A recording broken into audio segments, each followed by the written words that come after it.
విద్యార్థుల భవిష్యత్తును తీర్చిదిద్దాలని తండాలలో గూడాలలో మారుమూల పల్లెల్లో పేదలకు ఉచితంగా నాణ్యమైన వైద్యాన్ని అందించాలని ఒక పట్టుదలతో ముందుకు వెళ్తున్నది.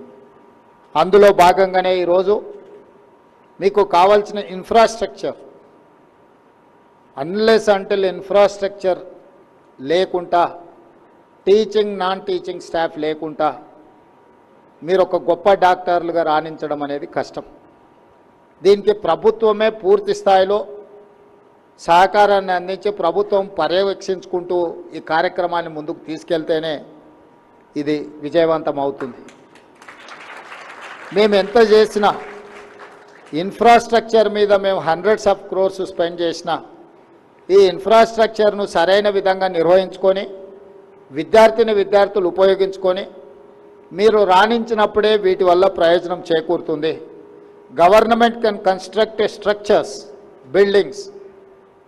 డాక్టర్ బాబాసాహెబ్ అంబేద్కర్ గారు ఒక మాట చెప్పారు, రంగుల మేడలు రంగుల గోడలు అద్దాల మేడలు అభివృద్ధిని తీసుకురావు, నిజమైన పేదవాడికి సంక్షేమం అందినప్పుడే ముఖ్యంగా విద్య వాళ్ళ దగ్గరికి చేరినప్పుడే అభివృద్ధి జరుగుతుందని డాక్టర్ బాబాసాహెబ్ అంబేద్కర్ గారు చెప్పారు.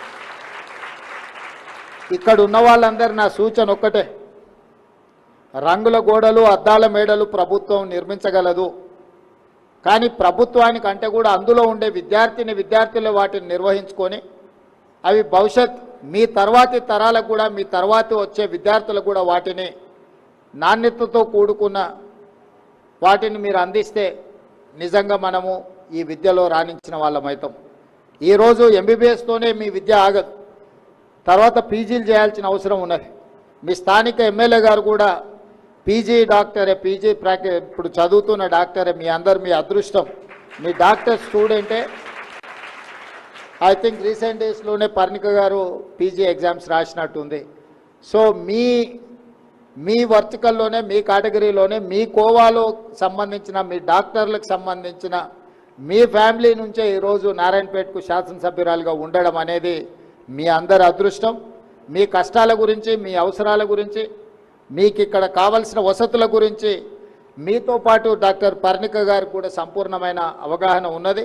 తప్పకుండా ఈ నారాయణపేట జిల్లాకు కావలసిన ఈ ప్రాంతంలో ప్రారంభించబోయే మెడికల్, నర్సింగ్ అండ్ పారామెడికల్, అదేవిధంగా ఇంటిగ్రేటెడ్ రెసిడెన్షియల్ స్కూల్స్ వీటన్నిటిని కూడా నిధులకు ఇబ్బంది లేకుండా సంపూర్ణమైన అభివృద్ధి కార్యక్రమాలను ప్రభుత్వం ముందుకు తీసుకెళ్తుంది.